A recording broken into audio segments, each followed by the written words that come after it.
Welcome back, everybody. Well, this is a Tektronix 300 series CRT disaster series, and as you can see, I have three oscilloscope of 300 series: 314, 323, and 336, and all three have a problem with the CRT itself. This one has a horizontal deflection plate that is internally disconnected, and it's running only the rightmost half. This CRT has a broken or burnt out filament or heater, and this is the thing that I'm really most concerning me, how it came up. I have purchased it functionally, but there has been shipped with a very weak pack, and the CRT itself has broken. And if you look at the screen internally, there is this sort of dust, which is the CRT itself that is imploded, and all the glass and debris get in. This oscilloscope here comes with the battery charger and the relevant battery pack, which was inside those mess, completely leaking, and I have already dismantled to prevent additional damages. Now, I'm not able to find a solution for these two at the moment, despite this one over the top is the best looking one, and I think it's fully functional, but there's nothing on the screen clearly. It's working as well, not completely, but as you can see, we have only the traces on the right half, and it's doing the majority of things, despite I think there is a problem with the trigger, which is not able to stop the line. But as you can see, this is the calibration function. It seems to work, but for some reason we are not able to stop the trigger, and it's drifting more and more. But as said, we have this CRT problem. I have already tried to make all the measurements. I swapped the two signals, but nothing happened on the left half. About this, I recently been able to find a CRT which is a complete full jump in the dark, but it should be the replacement for that. Now, we have bent pins that all of this kind of problem always it's really dangerous and easy to break. But the CRT itself inside seems low hour, so I will check the heater if it's in continuity. Hopefully will be, and then I will try to swap to this oscilloscope, and then see if we can have a working oscilloscope, and then we can make the complete restoration and repair if need, and calibration. It seems that to remove the CRT need to be removed the front panel. Well, it seems that it's going to come out. The front panel. I think there is a bit of glue, but it shouldn't be so bad. Okay, so WD-40 has kept these washers in place, so this will allow me the chance to clean it perfectly. But now we need to remove the front panel here, which also scared me, as we have oxidized tiny screws. Let's try. And this kind of screw are really tiny, not like a watch screw, but they are quite small. But seems that the system has worked so far. I now remain to remove those two bigger screws. There are two on each side. This came out, and this also. So let's see if I now can remove the whole front panel. Seems so. Okay. Okay, there is the lamp here. And this, that probably should be unsoldered, but this should allow me now to remove the entire CRT.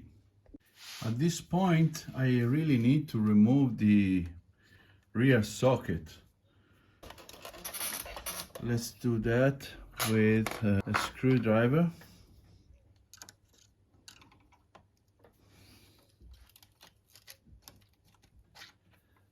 That is really bad. Okay, seems free now. So let me make some room on the bench. There is a lot of spaces down onto the shaft here, and need to be, these are quite thick, let's say 1.5 to 2 millimeters each. So let's get those removed. And there are also this kind of a locking washer onto the potentiometer down here. So I now need to tilt upside down, and hopefully I will be able to slide the CRT out. Well, I need to remove the front panel frame, as it's really easy to break things with these metal pieces flying around. So I will desolder all the wires. Well, I eventually have decided to remove also the rear panel, as I don't have the right view of the things inside here. So I want to remove the whole rear panel. And by the way, I have removed the front frame. You know what? I think it would have been a good idea to check if the heater here is it's intact, and I just forget to do it. But luckily we have continuity. Well, clearly this doesn't mean that the CRT it's working, but it's already a relief that. Well, I'm not sure that will be visible on camera, but there is a big chunk of glass here,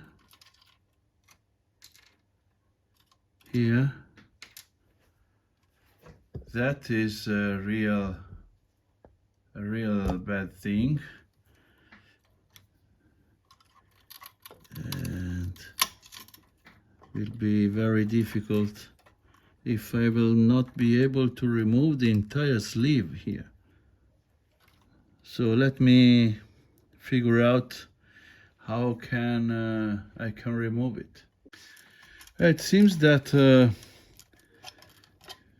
rocking side by side, it's starting to move. I'm pressing by the socket. Oh, okay, look at that.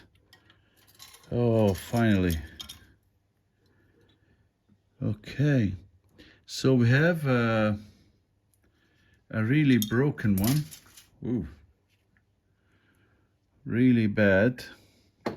That is a real bummer, but we still have pieces of glasses down there. So there is a coil here. So time to clean all the glass remains and try to compare and fit the replacement CRT. Oh wow, look here, we have a spider nest. While I'm cleaning the battery compartment, I have also noted that this switch has received an impact and it's almost open and must be repaired. Okay, the battery compartment is cleaned as well as the CRT sleeve, and as you can see there is a slight difference in the part number. It's ending with 03 instead of 02. So I really don't know which different, how much different it is. However, I have compared all the internal connections and I'm not able to see a difference. So they looks like almost the same. They might be with different characteristics and might not work. I don't know. Hopefully not. Might be a slightly later version or maybe use it in another equipment. But to me, it's pretty much the same looking from the external. Don't know, maybe there is a heater with different voltage, but that is very unlikely as the part number it's the same. By the way, I will give it a shot and see if it will work. All right, so the tube is in its place. It's just push it in and plug the socket. I'm going to use an external power supply and should be between 9 and 32 volt. So probably I will go for 10 volt and 1.5 amp. Let's see what it does. Power supply, it's set it up, connected. The output is not yet enabled. So I will place the camera on the tripod and see what it does. I'm going to enable the output of the power supply. No current drawn so far. Let's switch it on. And we are drawing 0.5 amp. So here we have the intensity.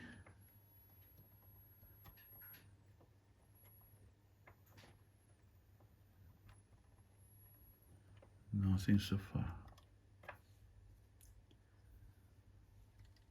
No life sign.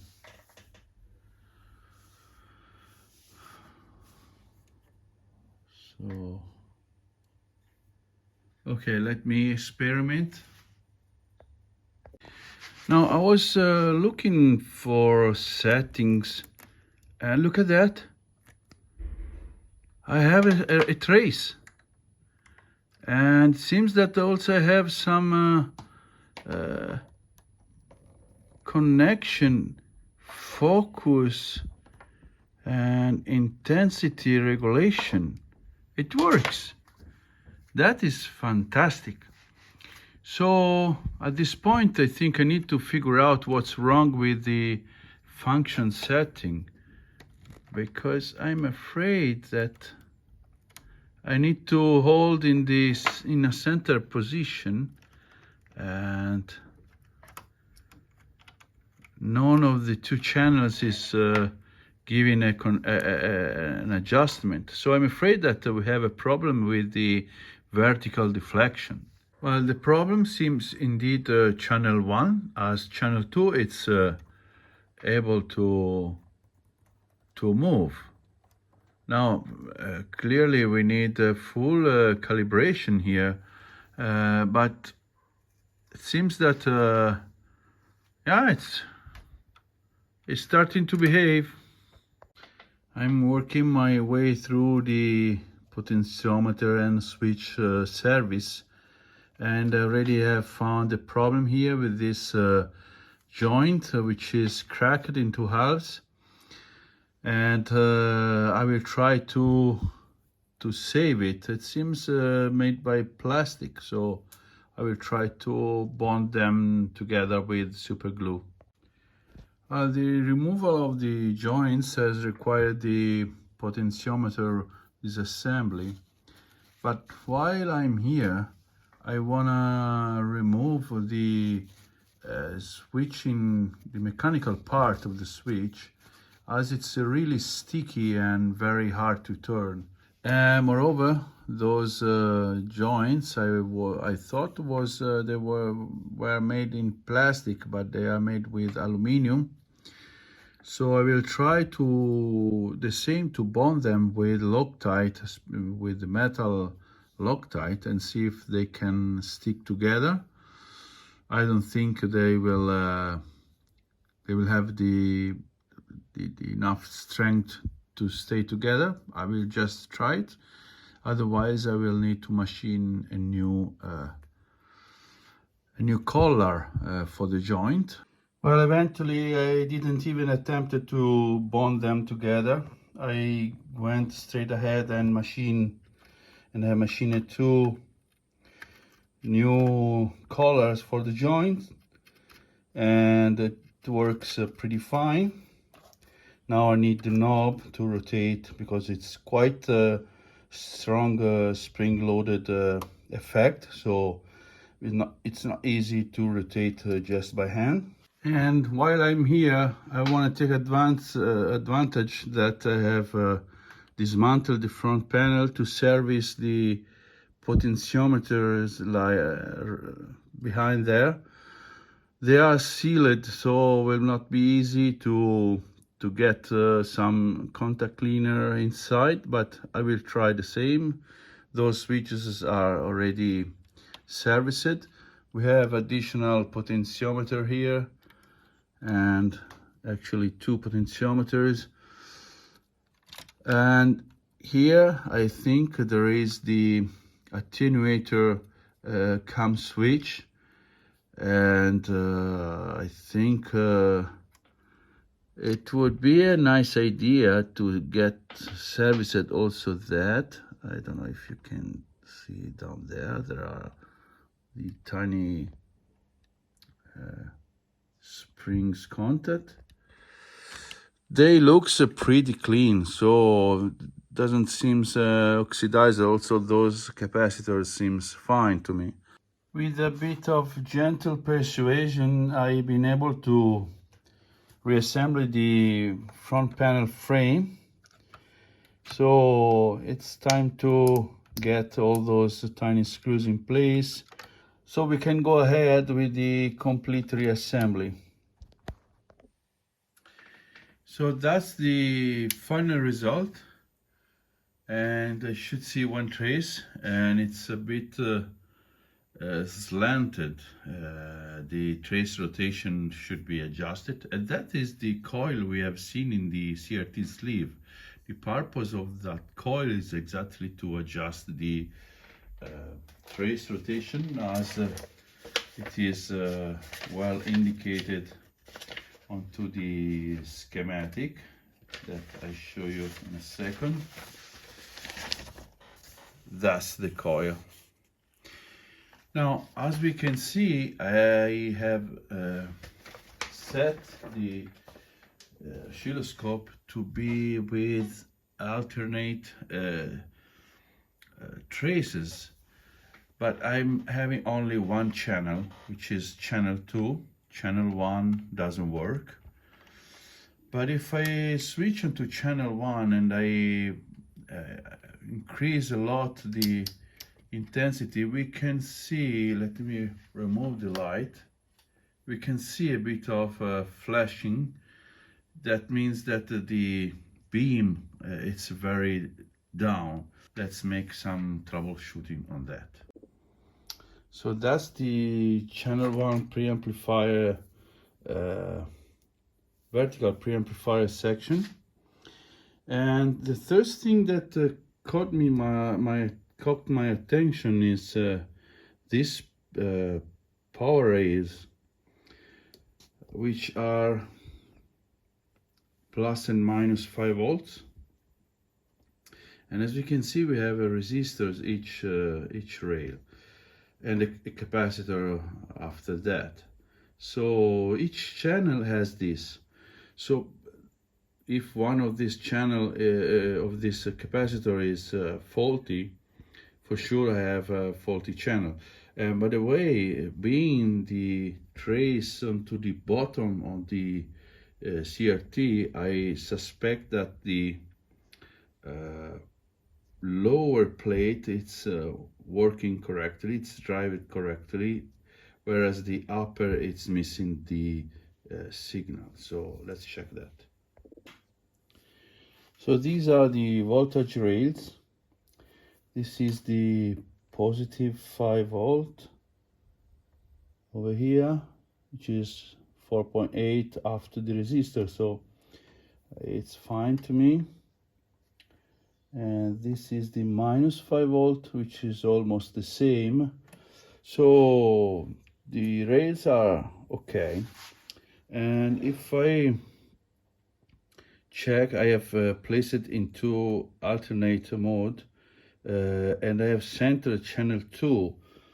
If I check the voltage across the output between plus and minus, I'm able on channel 2 to read almost 0, and that is because it's centered. And if I move up and down, I'm going from plus 44 millivolt to minus 53, which is round about what we should see. And if I go onto channel 1 instead, I'm reading 40 millivolt, but if I change my vertical position, I have no change. So there must be something wrong in the DC balance of the channel. Okay, at this point I want to check if the position adjustment is fine. By the way, I already have seen that onto the terminal A and B, there are a lot of signs of meter leads points, and it seems that somebody has already been in and didn't have success. By the way, I should have from plus 5 to minus 5, which I have on B. This is A. I should have the opposite. So whereas this is plus and now minus, on the other side I should have the opposite. So it should be plus. Indeed is like that, and went to minus. And I should be able to go almost to 0, which I am. So it seems that to this point we are good. So there must be a problem from this point ahead. Let's see if there is probably damaged transistor. I don't think it's a problem of adjustment here. I don't want to touch for the moment.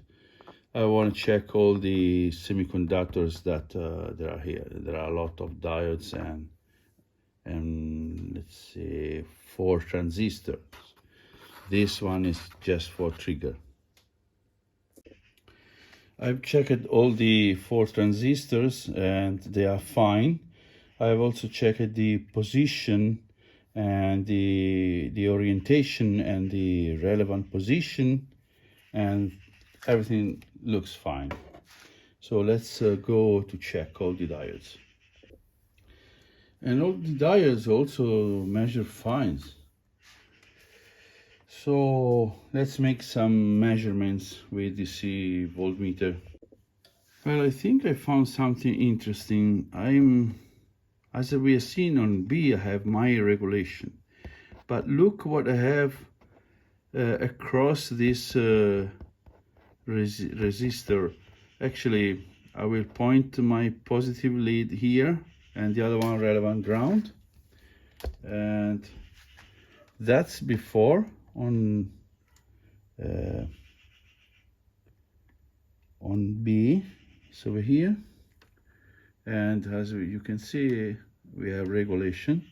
But if I go over to the other side of the resistor, very minor change.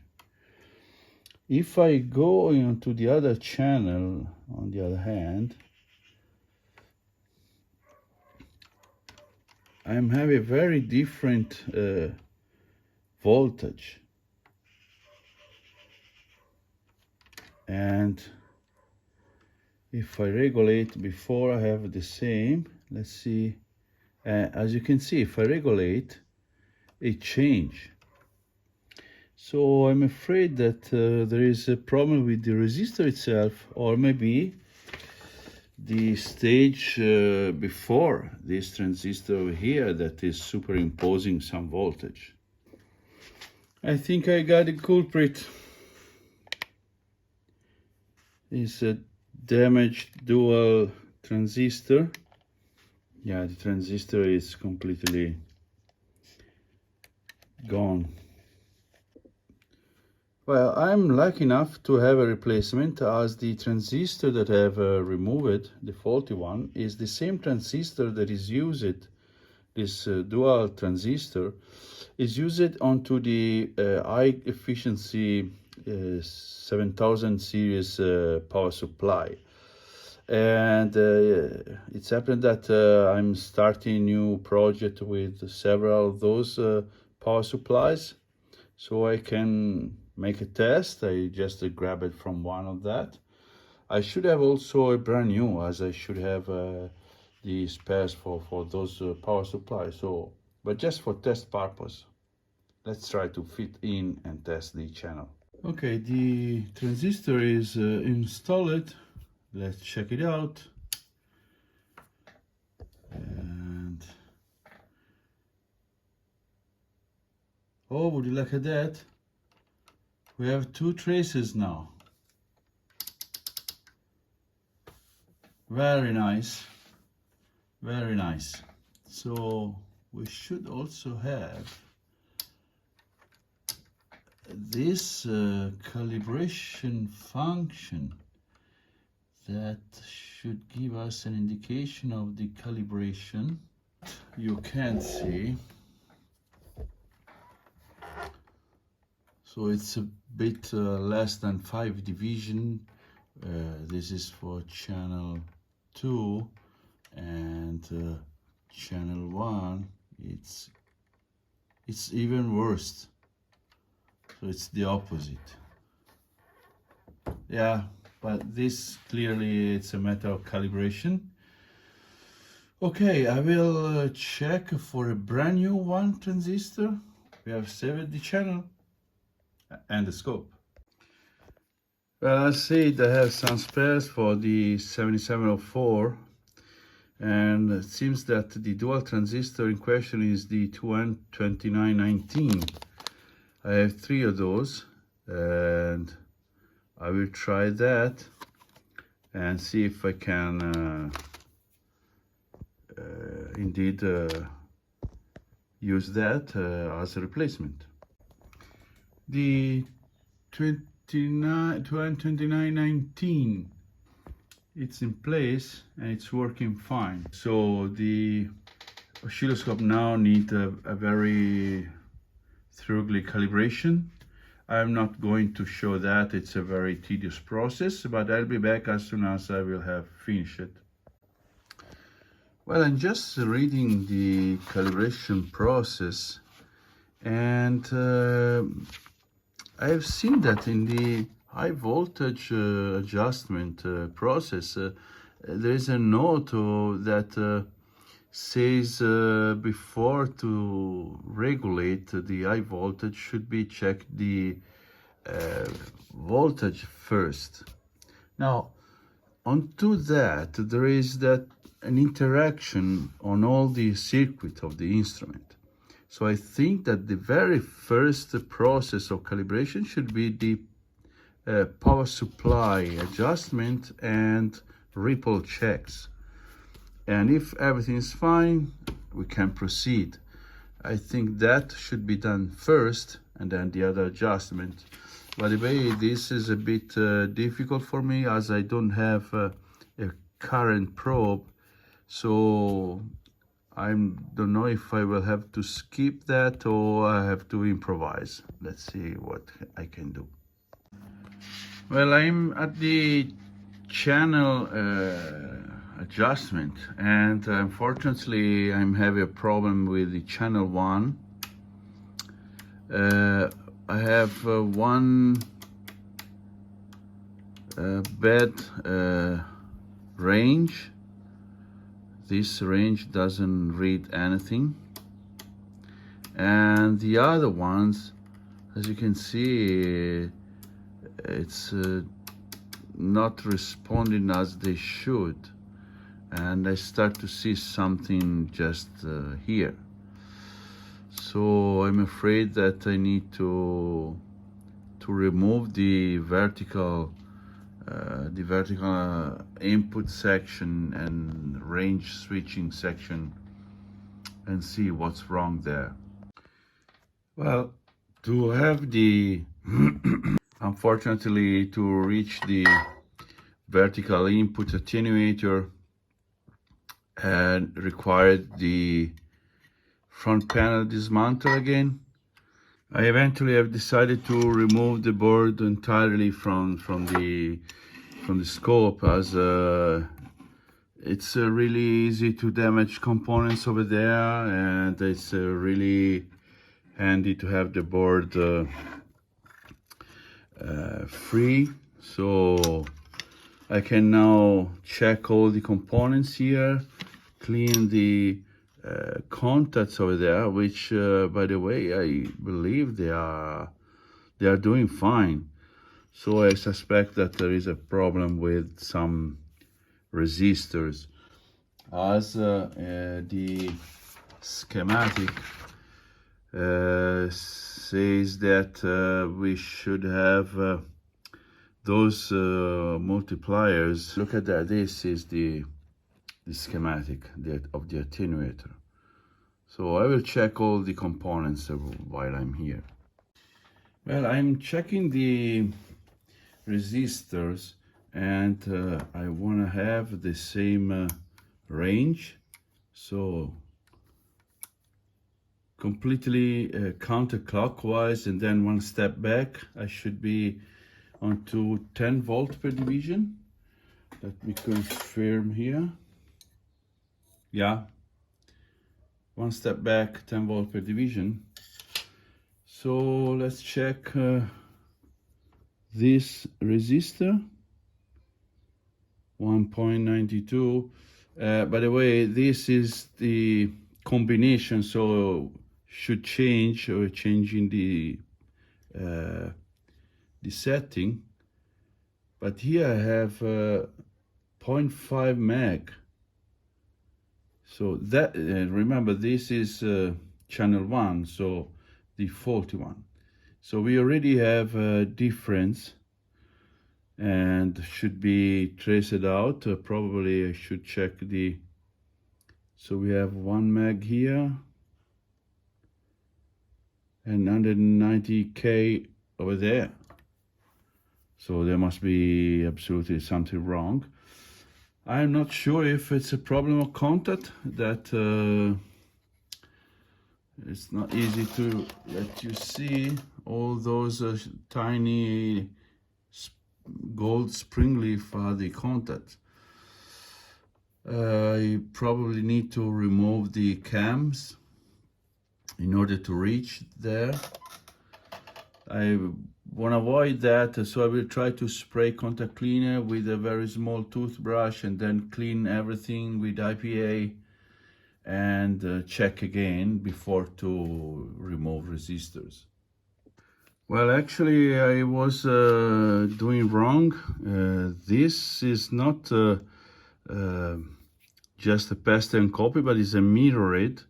So those resistors are the same of that, and the same for the two central ones. So I need to restart my checks and see if I can find some components that is reading wrongly.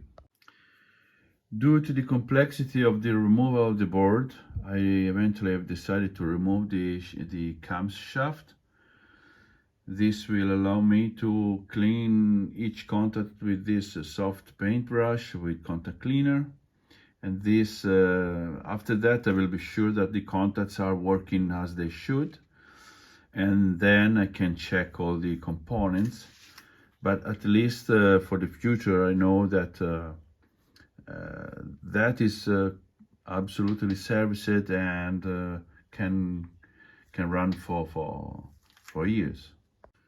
Well, I've compared all components and in all settings, and everything is the same and seems to work fine. So I think that the problem was just the contacts on the camshaft over here. So I can reassemble and test again. Well, I have partially reassembled the scope, but unfortunately I still have a problem with the channel 1 vertical amplification. I still have some ranges that are not working fine. Well, we clearly have a contact problem. As I touch the board, I'm having more gain on channel 1, which, by the way, continue to have a dip in this in several ranges. That's not an easy and safe setup. However, I have dismantled the input circuit, and I found the culprit, which is right this one. And as you can see, if I touch it, it works. So there must be a bent leaf. Well, it's really hard to see on camera, but there is a contact that is bent upwards or downwards, relevant to the other, which is right this one. So I need to bend back in its place, and I think also there is a problem with some other contacts, but very difficult to see. Well, trying to give a bit of strength to the contact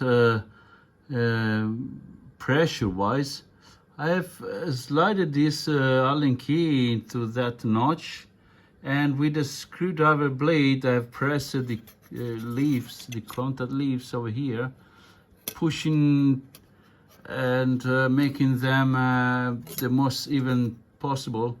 And it seems that it has worked, so let's try that. Well, it seems that has worked, and it seems that channel 1 now is doing fine so far, but not here. There is one range that need to be fixed as well, another one. So this now is okay.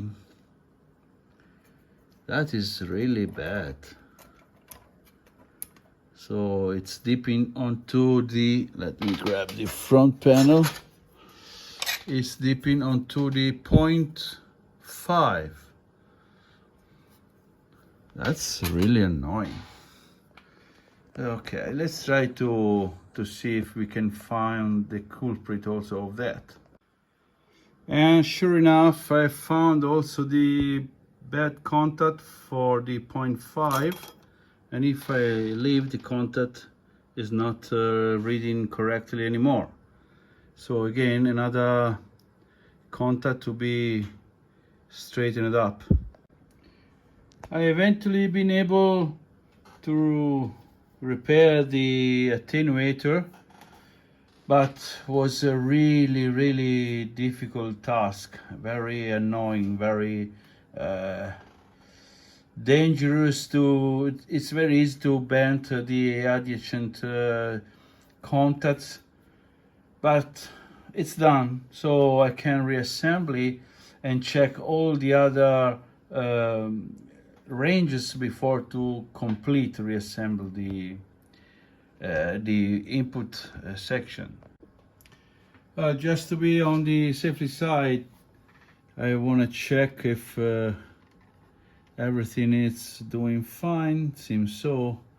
The channel is responding correctly, as well as the trigger. I have still the problem of the CRT driving. If the trace goes really high, it seems that we don't have enough current.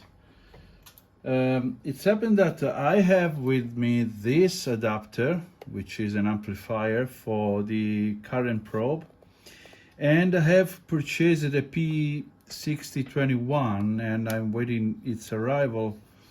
Hopefully the probe will work as well as this. I don't have any clue if it's working or not, so will be a future video for that, and that will allow me to calibrate correctly the entire instrument. However, I wanna give a complete calibration to the point where I can go, excluding the current cathode current adjustment. At least I will have a good starting point whenever I will have a current probe available on my hand. Indeed, it's requested to adjust the current through the current probe, and it is suggested the P6021, which is the one that I have just purchased. So let's finish the reassembly and the calibration. One thing that I have not mentioned so far is that the oscilloscope comes with the transit bag, which I've just washed. It was really in really bad condition, very dirty, and there are missing, actually not missing, they are detached, the two Velcro strips. I will try to glue back again. However, in the bag here, in the probe holder, and I suppose also the instruction, I found the missing chunk of the knob. And that makes me want to attempt to glue it back together and see if I can save the knob like that. In the future, if I will find a good replacement, I may go for that. The oscilloscope is now fully calibrated. major work on the oscilloscope is done. I left the covers open as I will receive the probe. I will proceed with the recalibration. So I think it's done, and at this point I will need to take care of the battery pack and the original battery charger and power supply, which is this, and it's pretty much beat up, it's all bent. I found a very broken grommet, which I believe lives around these two holes. Not sure if there is also over there, and the grommet becomes very glassy, and as I touched it, it completely broken off. But that will be for the next video for this small series. So these are the parts of the battery pack, the original one. So I will stop the video here, and I'll be back soon for the part that will take care of the, as said, the battery pack and power supply. So I thank you very much for watching, and I'll be back soon.